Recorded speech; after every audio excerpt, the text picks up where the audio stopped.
যদি তোমার চোখের সামনে কখনো কোনো অন্যায় হয় আর যদি তুমি মুখ বুজে সেটা সহ্য করে যাও, মেনে নাও, তাহলে দেখবে তুমি খুব ভালো। আর যখনই তুমি অন্যায়ের প্রতিবাদ করতে যাবে তখন তোমার থেকে খারাপ আর কেউ নেই। তো দেখো, এটা ছিল আমার পরশু দিনের করা একটা কাজ, মানে 26 তারিখের। আর এই অর্ডারটা আমি 3-4 দিন আগেই পেয়েছিলাম।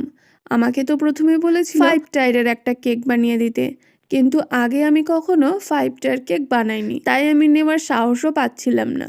আমি বলেছিলাম আমি 3 টায়ারের কেক বানাতে পারবো। তো ওরা আমাকে বলেছিল ঠিক আছে, তাহলে একটা 3 টায়ারের চকলেট কেক বানিয়ে দিও। আগের দিন রাত্রেবেলা আমি কেকের বেসটা তৈরি করে রেখেছিলাম, আর পরের দিন সকালে উঠে কেকের বাকি ডেকোরেশনটুকু কমপ্লিট করেছিলাম। কেকটা খুব সিম্পলের মধ্যে রেখেছিলাম আর ওপরে নাম লিখে দিয়েছিলাম। এই সিম্পল কেকের ডেকোরেশনটা তোমাদের কেমন লাগলো সেটা তোমরা প্লিজ কমেন্ট করে জানিও। আর এই জন্মদিনে আমারও ইনভিটেশন ছিল, সেটা আসছে পরের ভিডিওতে। সবাই ভালো থেকো, সুস্থ থেকো, টাটা।